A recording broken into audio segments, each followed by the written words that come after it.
Yang punya kekuasaan yang sombong-sombong sekarang siap-siaplah mati. Ketika dia mati nanti, siapa yang memandikan dia? Dulu orang yang dia sepelekan, yang tak pernah dia tegur, yang tak pernah dia sapa, yang tak pernah dia tengok. Apa kata orang yang mandikan? Tengoklah kalau kau mati. Begitu mati, dibawanya semprot dorsmir. Kau dulu yang sombong kan, kata dia. Ditumpahkannya mama lemon ke hidung. Suruh berbuih-buih hidung. Sampai masanya kita tak bisa bergerak lagi. Sampai masanya kita tak bisa menutupkan kelopak mata. Jangankan yang lain, kelopak mata ini pun tak dapat kita tutupkan. Apa yang kita sombongkan, apa yang kita angkuhkan. 1 menit, uploadkan. Bagi yang suka, tolong like and share.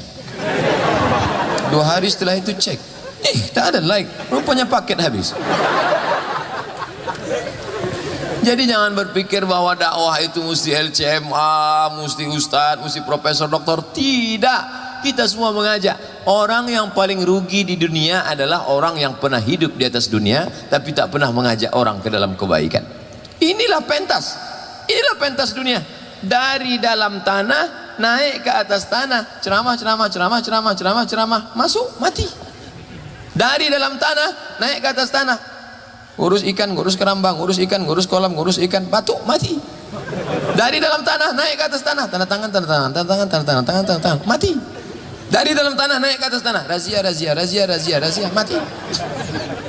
Maka paling rugi orang yang dari dalam tanah naik ke atas tanah, pergi pagi pulang petang, peras keringat, banting tulang, tinggang ulanggang, lintang fukang. Tak tahu apa yang dicari, tiba-tiba mati. Hidup zaman sekarang ini, kita kadang inilah dunia ini tak bisa ditebak. Paginya masih sehat sama kita, tiba-tiba sore udah masuk rumah sakit. Sorenya pula sehat sama kita, besok pagi udah masuk rumah sakit. Loh kok bisa gitu Pak Ustaz? Kerjanya di rumah sakit.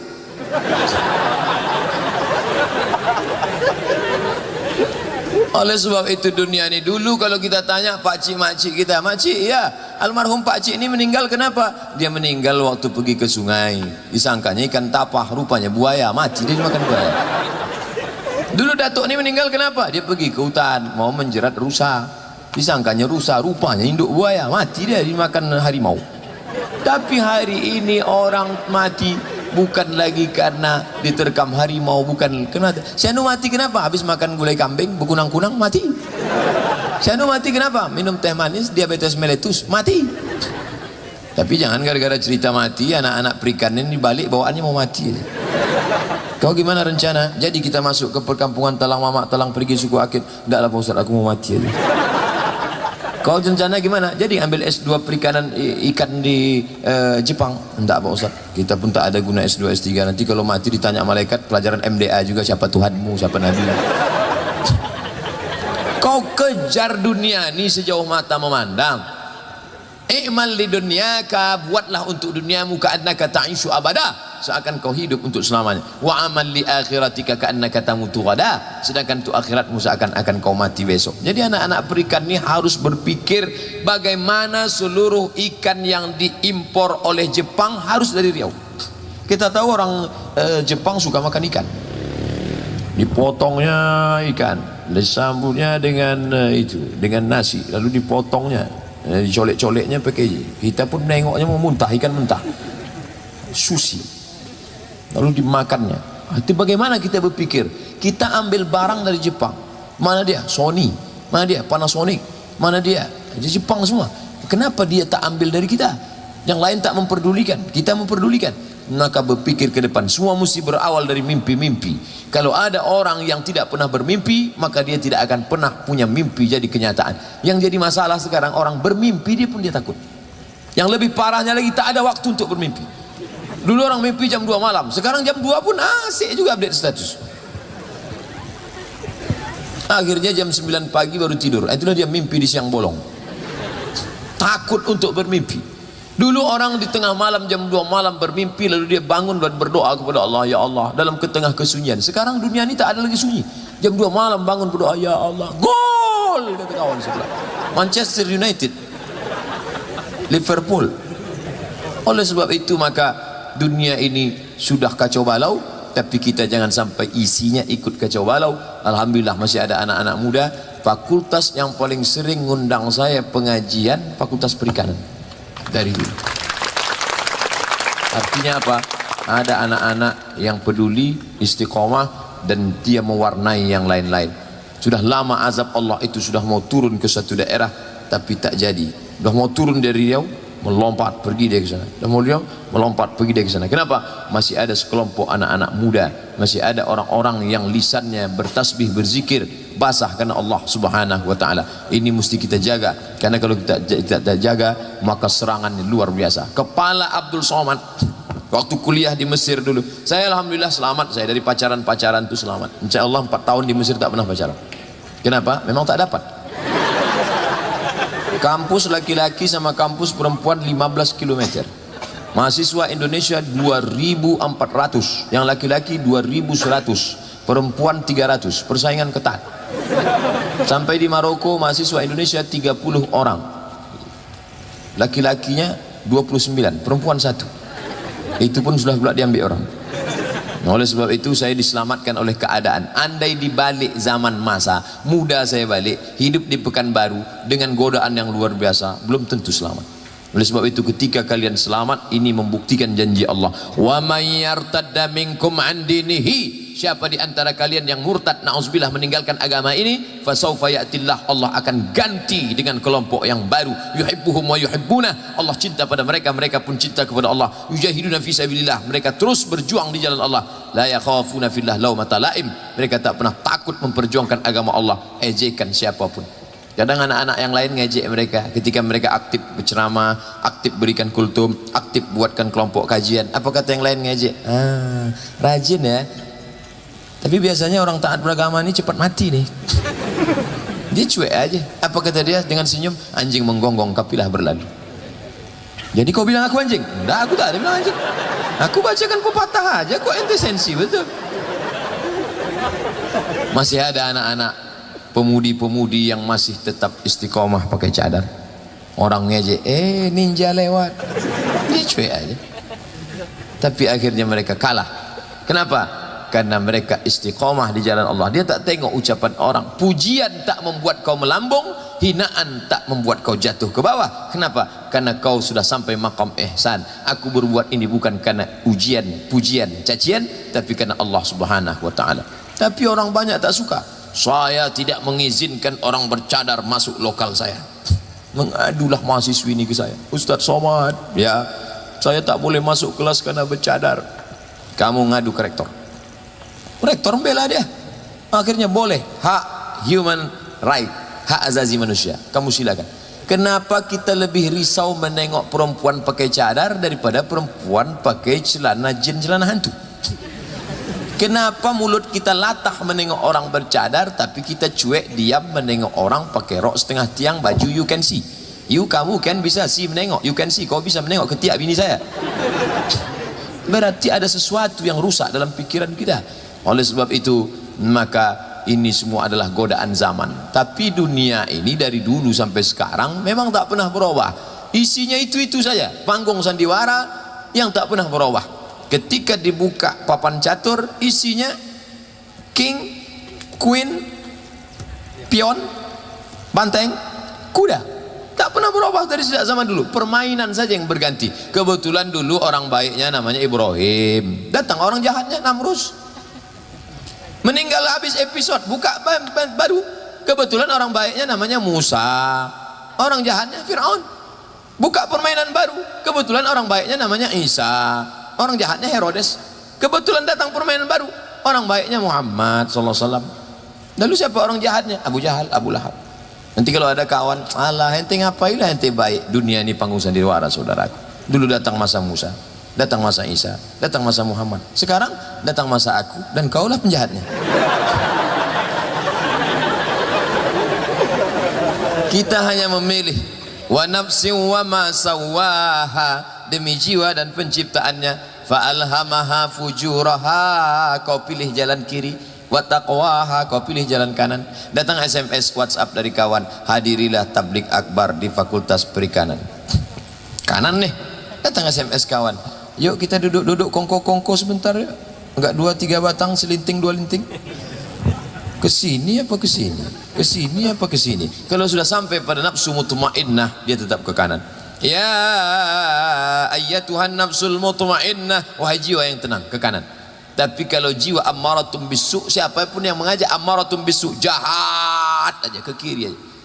Yang bisa kita ajak yang tengah ini, siapa dia? Lawamah.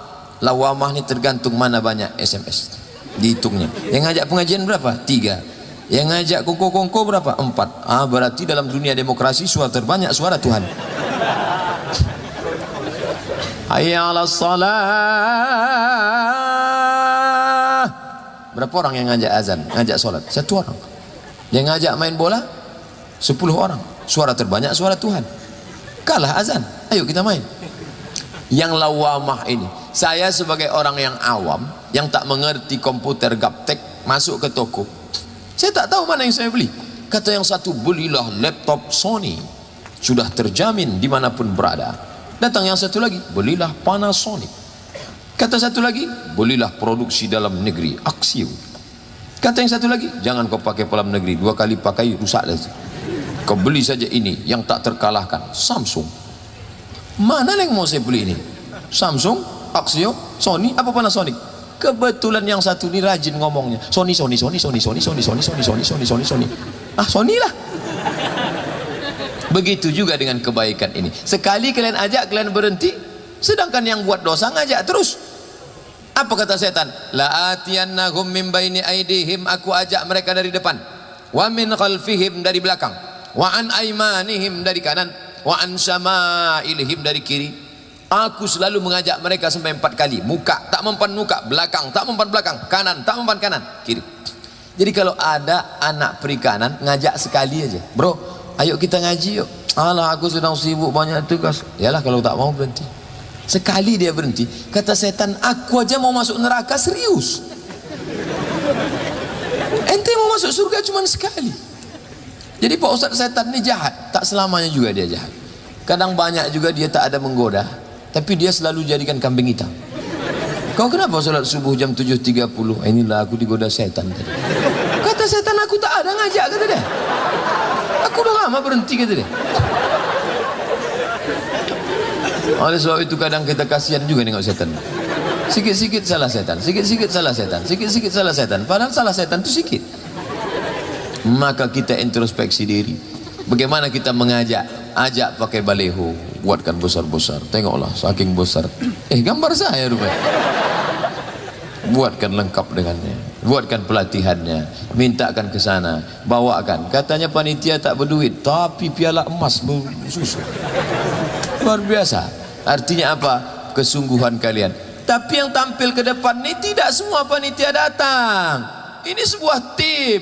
Kita ini tim, satu tim. Tidak lagi membawa nama saya. Tidak. Siapa yang paling berjasa? Kalau tengok-tengok acara ini, siapa yang paling berjasa? Yang paling berjasa yang masang tenda lah.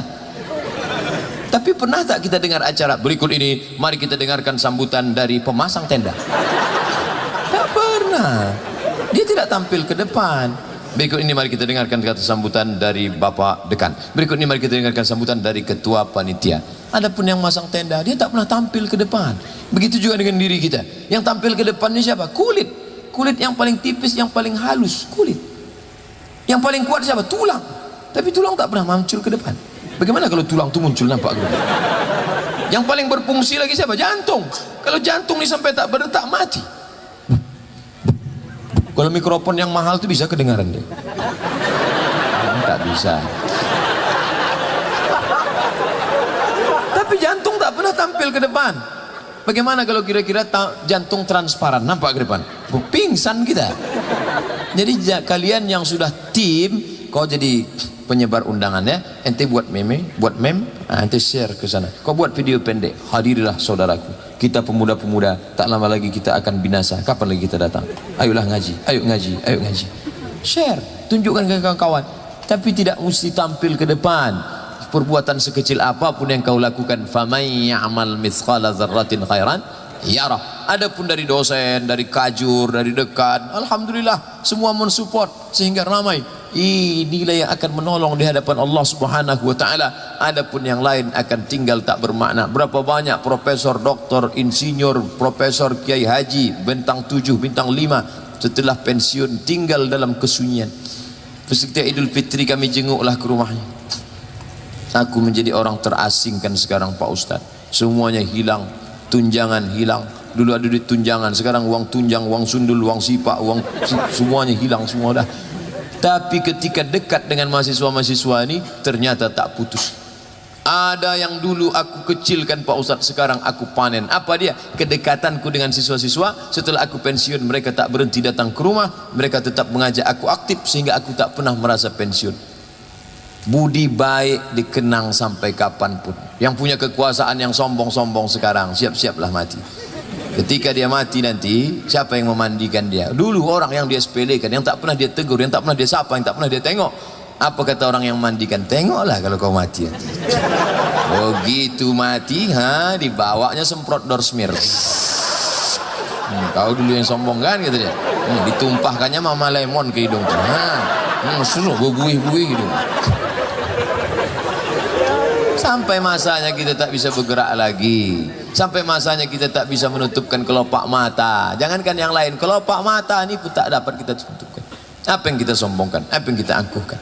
Oleh sebab itu saudaraku yang dimuliakan Allah Subhanahu wa taala, yang masih syabab, berangkat, aktifkan, tengok saudara-saudara kita, maka ini semua ke depan sampai andai mati dalam keadaan muda ini, tetap mati syahid. Man kharaja fi talabil ilmi, siapa yang keluar rumah menuntut ilmu, fa huwa fi sabilillah, maka dia akan kembali pulang dalam keadaan jihad fi sabilillah. Sampai kapan? Hatta yarji'a, sampai dia pulang ke rumahnya masing-masing. Tadi saya mulai tausiah ini pukul 9.15, sekarang pukul 10.15, pas 60 menit. Di mana-mana saya tausiah 60 menit sesuai yang tertulis di botol 600 ml. Pas tulis 600 ml. Kenapa diletakkan di situ sini? Karena ini mejanya miring. Jadi jangan suuzon, panitia letakkan di sini tumpah. Bapak Ibu yang dimuliakan Allah Subhanahu wa taala. Jadi apalah kesimpulan Ustaz selama 60 menit ini? Simpulkanlah sendiri. Mahasiswa itu kan pandai menyimpulkan, segalanya disimpulkan.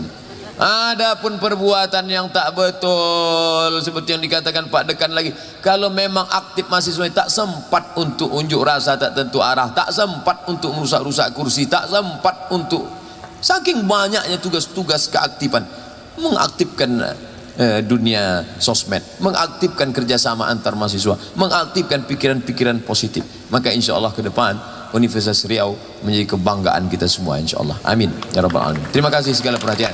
Mohon maaf segala kesilapan. Aku qouli hadza astaghfirullah li wa lakum. Di akhir majlis saya diminta memimpin doa. Di hari Jumat Sayyidul Ayyam, kita pun nanti akan solat. Saya akan khutbah di Masjid Raudatus Solihin, Simpang Bukit Barisan Harapan Raya. Mohon maaf nanti kalau langsung izin karena jauh, apalagi macet. Itu pun sudah cepat, minta ampun. Ala hadhihi niyah, dengan niat yang baik. Al-Fatihah. Baik, ceramah Ustaz Abdul Somad menjadi momen yang ditunggu-tunggu, bukan hanya karena hal lain selain juga karena beliau memiliki ilmu yang mendalam, tapi juga karena gaya penyampaian yang khas, santai, lucu, tapi juga mengena di hati.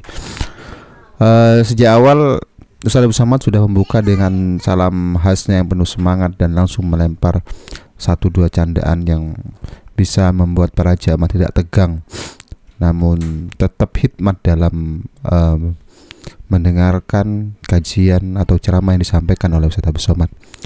Salah satu hal yang beliau sampaikan tentang bagaimana kesombongan kadang orang yang lebih tinggi dari kita, entah jabatannya, entah lebih kaya, entah lebih apalah yang lebih dari kita, itu mengingatkan bahwa kesombongan itu adalah penyakit hati yang halus yang bisa menutup pintu hidayah. Beliau juga kita tahu bahwa ada banyak tokoh-tokoh yang negatif, tokoh-tokoh yang dijadikan sebagai contoh bagaimana kesombongan itu tidak baik, baik untuk dirinya, untuk kebaikan di dunia maupun kebaikan di akhirat kelak. Beliau banyak memberikan contoh, salah satunya bagaimana sombongnya si Fir'aun, bagaimana sombongnya si Namrud, bagaimana sombongnya Abu Jahal, dan tentu juga yang paling diabadikan oleh sejarah bahkan dalam kitab suci umat Islam yakni Al-Quran, bagaimana sombongnya iblis saat diperintah oleh Allah untuk bersujud kepada Nabiullah Adam alaihissalam. Jadi itu adalah sikap sombong yang patut kita hindari sebagai manusia, sebagai hamba Allah yang notabene kita adalah makhluk yang dhaif, makhluk yang lemah dan sangat amat bergantung pada pertolongan dari Allah Subhanahu wa taala, bahkan bantuan dari orang-orang sekitar. Oleh karenanya Ustaz Abu Samad sering mengatakan jangan pernah sombong. Jangan sombong kepada siapapun, karena sejatinya kita hanyalah hamba Allah yang amat sangat merindukan bahkan mengharapkan pertolongan dari Allah dan sesama di antara kita. Yang membuat ceramah ini istimewa adalah salah satu ilmu yang penuh hikmah, wawasan yang disampaikan luar biasa, tapi juga bagaimana cara penyampaian beliau yang luar biasa, membuat jamaah tertegun dan seolah tidak mendengarkan ceramah, karena memang amat sangat santai, ceria suasananya, penuh dengan tawa bersama, dan luar biasa ilmu yang disampaikan juga tidak hanya sampai pada telinga atau kepala saja, tapi merusuk pada hati yang mendalam. Suasana menjadi khusyuk. Ceramah Ustaz Samad juga meninggalkan kesan yang amat sangat mendalam. Tertawa bersama, belajar bersama, pulang dengan hati yang lebih ringan dan pikiran yang tercerahkan.